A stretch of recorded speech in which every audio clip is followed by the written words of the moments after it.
At this stage, ladies and gentlemen, I welcome the man who will be addressing us this evening, a man who is a consummate Democrat. He's won elections, and even when he lost, he accepted it in the year 2016. He led us to battle in the year 2020. Today, the NDC has won in 9 regions out of 16. We've won the administrative capital of Ghana. He led us to battle, and today we have risen from 106 seats in parliament to 140 seats. Ladies and gentlemen, with a standing ovation and a round of applause, let's welcome to the podium His Excellency, His Excellency, His Excellency, His Excellency, His Excellency, His Excellency, John Dramani Mahama. Thank you.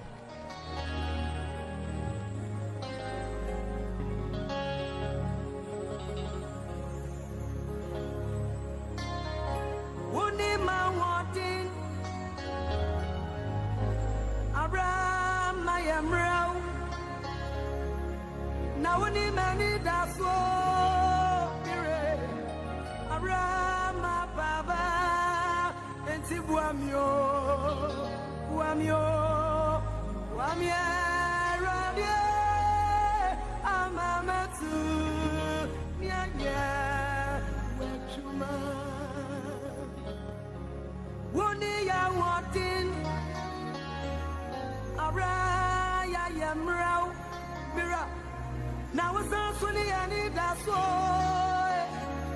I'll be right, yeah, Papa. Oh, and tip why I know, why I know, yeah, I'm a yes, yeah, let you man.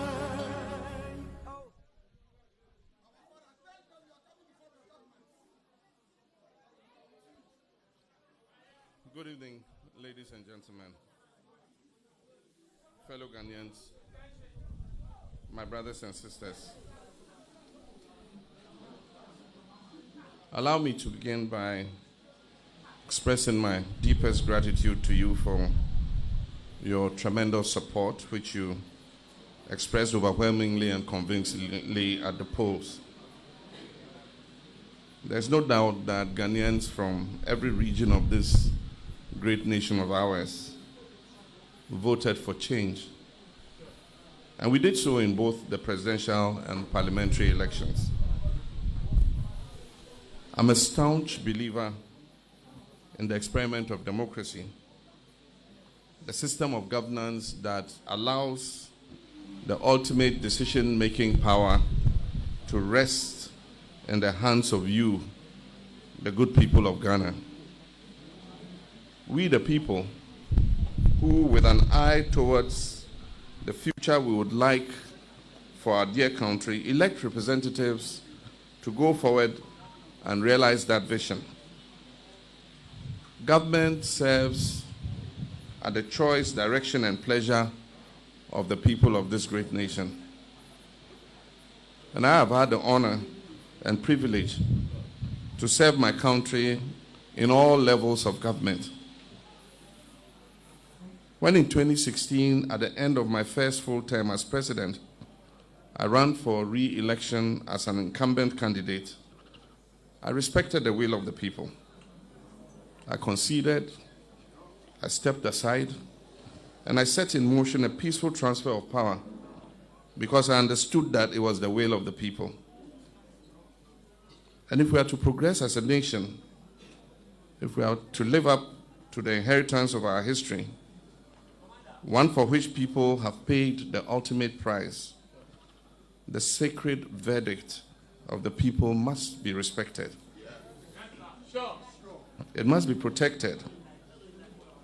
It has been my pledge throughout my time of service as a representative to the good people of Ghana to do exactly that. And that is why I stand before you tonight, unwilling to accept the fictionalized results of a flawed election.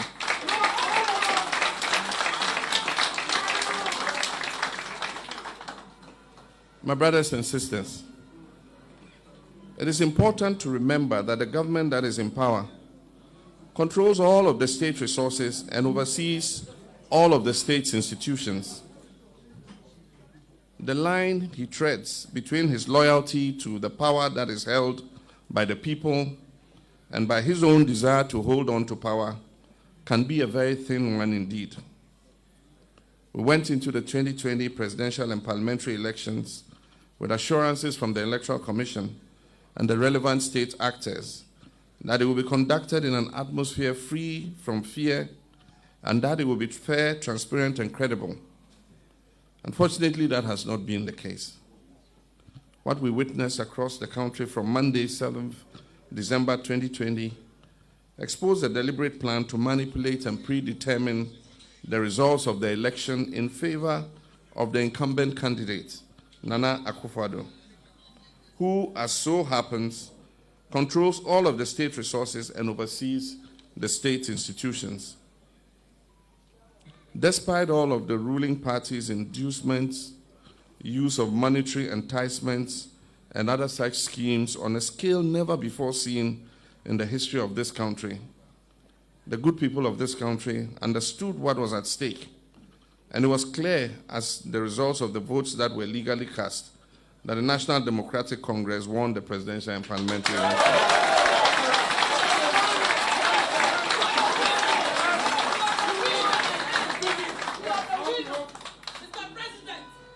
No amount of trickery, sleight of hand, or obfuscation will erase that reality.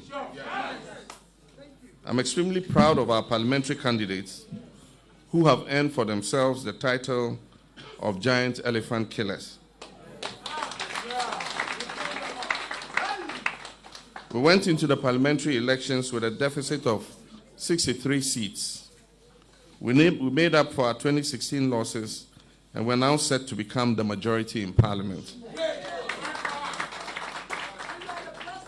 This historic feat, after only one term, demonstrates the strength of our great party and the strength of the mandate given to us by the good people of Ghana to lead. In respect of the presidential elections, the facts and figures available to us from pink sheets and other evidence that has unfolded across the country indicate that numerous steps have been taken to manipulate the results of the election in favor of the incumbent. This calls into question the credibility of one of our most important institutional pillars of democracy, the Electoral Commission. It is now obvious to many objective minds that the Commission and its chairperson have been used to manipulate results from the various constituencies and in that process seek to subvert the sovereign will of the Ghanaian people. My brothers and sisters, one matter requires special mention. The use of the military in this election is unprecedented in our history. Armed forces featured heavily as an intimidating measure to reverse election results, and they continue to be used in the same intimidating role to insist on recounts in areas in which the incumbent has lost, while arm-twisting election officers during these supposed recounts. We will not accept anything short of a declaration of the legitimate results.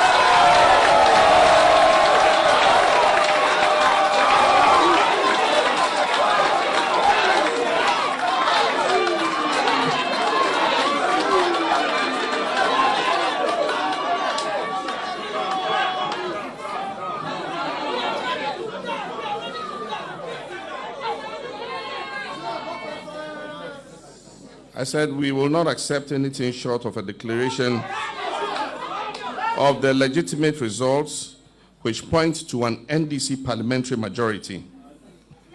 My brothers and sisters, advisedly since the inception of the Fourth Republic, final election results have always been declared within a 72-hour period to allow for thorough and diligent collation.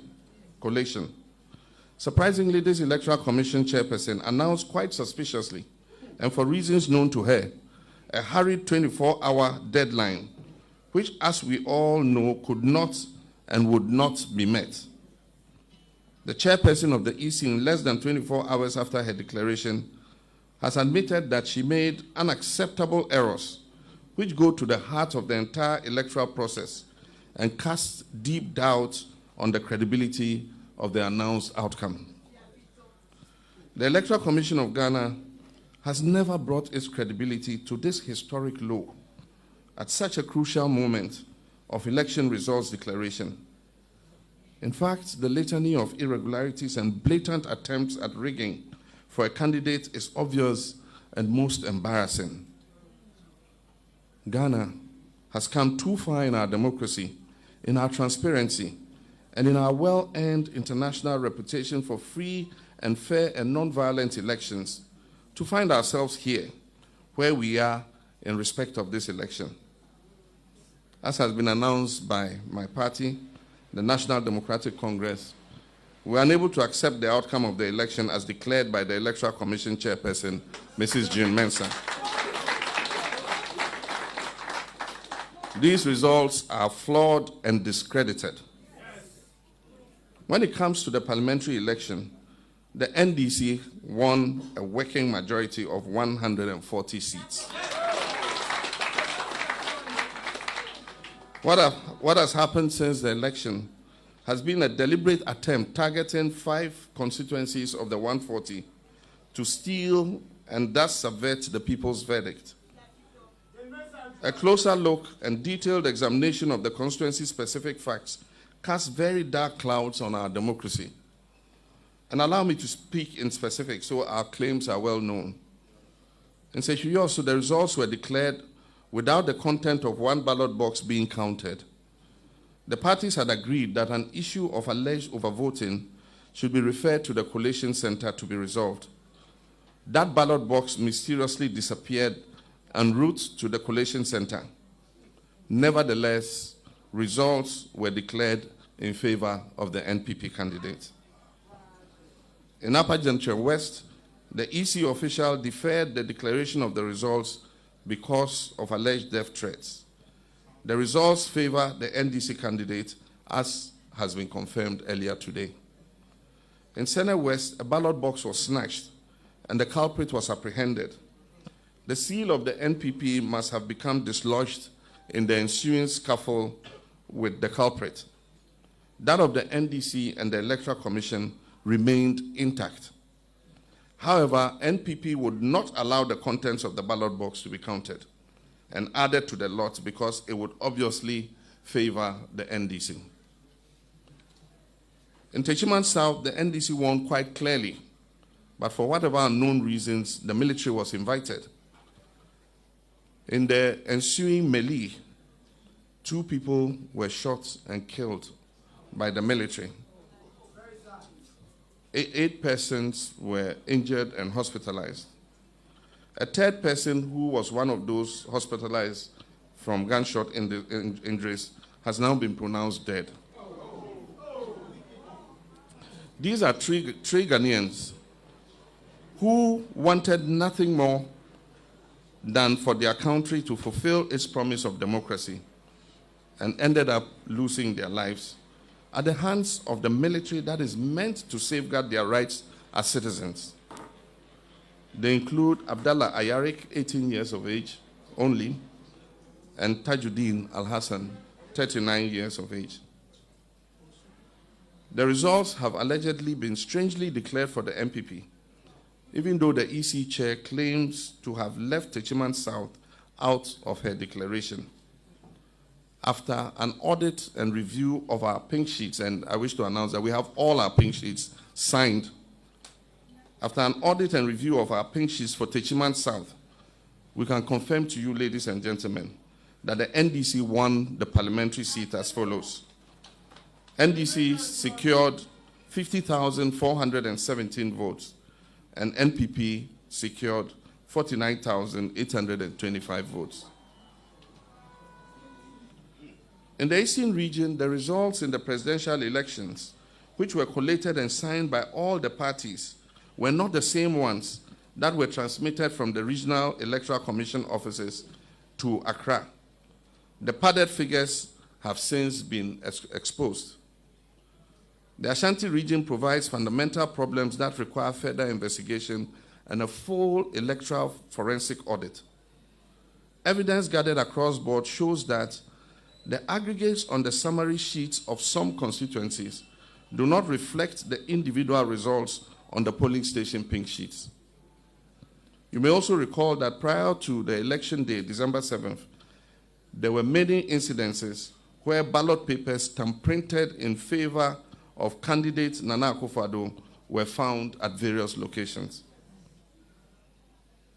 In Bantama, for instance, it was noticed that the portion of the pink sheets reserved for recording the number of persons biometrically verified had not been filled on a large number of the pink sheets.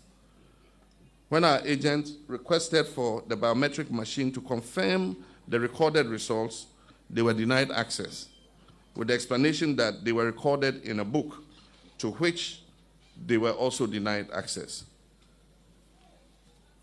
My brothers and sisters, these are serious issues, ones that attack the very foundation of our democracy and our rights as citizens of this sovereign nation to elect our representatives and to have a say in who leads our government. It may interest you to know that since the inception of the Fourth Republic, agents of political parties represented in the collation room go through an agreed, settled procedure by which a declaration of final results are made. This involves the production of constituency-by-constituency results, which are then scrutinized by the agents, and after their consent, the said results are announced. Unfortunately, this time round, under this electoral commissioner, Jean Mensa, a different system was adopted, one in which bulk regional results were provided without supportive pink sheet data by which agents could validate the accuracy of the results. Consequently, not a single pink sheet from the constituencies supporting the bulk regional collation was provided. This is in direct violation of Regulation 3 and 44 of the Public Elections Regulation 2020 CI 127. Little wonder that the chairperson managed to obtain a cumulative figure of more than 100%. Of more than 100% in her declaration. On account of this, my party is confident that what has happened is a violation of the law. It is a violation of due process and therefore tantamount to an illegality. It is also a violation of an understanding we hold dear in this country, the understanding that this is not a dictatorship or a monarchy run by a single family for the benefit of a family.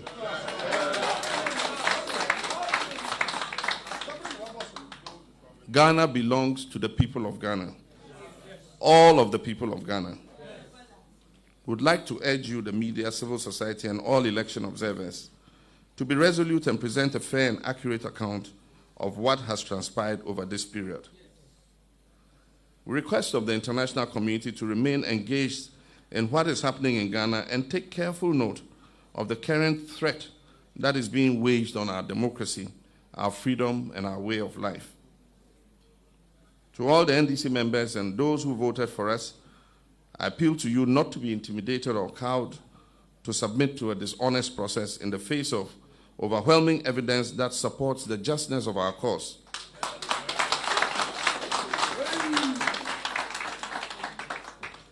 I extend my deepest condolences to the families of all who were killed simply because they were determined to protect their votes from those whose thirst for power outweighs their love for our country. And so let us all at this point rise and observe a minute's silence in their honor.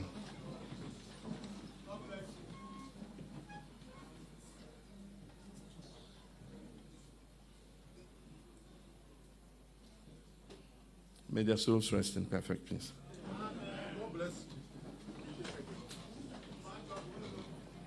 My brothers and sisters, I know dark moments like these can make us question our resolve and confidence in the promise and potential of Ghana and our democracy and its institutions. But I choose to be a determined optimist based on my personal articles of faith formed by long service to my country, including service in the high office of president.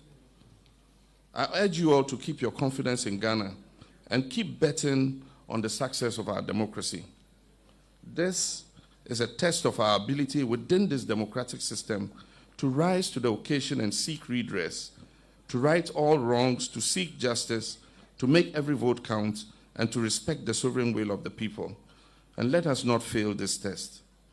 Let history look back and be proud of how we united and stood up to fight for the people's fundamental rights to freely elect their leaders, devoid of crude political manipulation. And it is for this reason that my colleagues and I in the NDC will not accept what we know to be a fraudulent outcome of these elections. And we will take all legitimate steps to reverse this travesty of justice.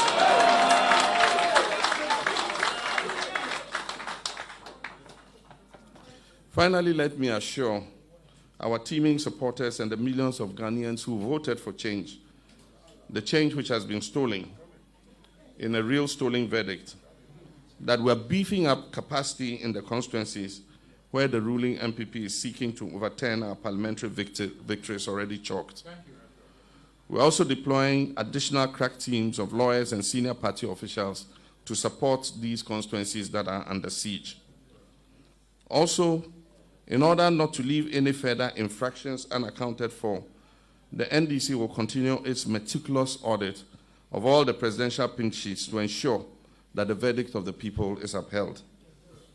These steps will surely lead to our next line of actions within the constraints of our democratic governance process, and all legitimate options are on the table.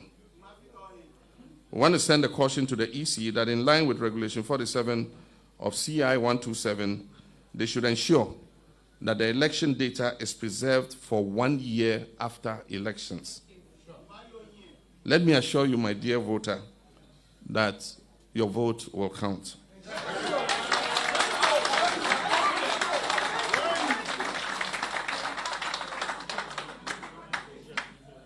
It is said that the voice of the people is the voice of God. And so let us go forth, knowing that God is on our side. And if God be for us, who can be against us? Ladies and gentlemen, my fellow countrymen, I thank you and do have a good night, and may God bless our homeland, Ghana. John Mahama, John Mahama, John Mahama.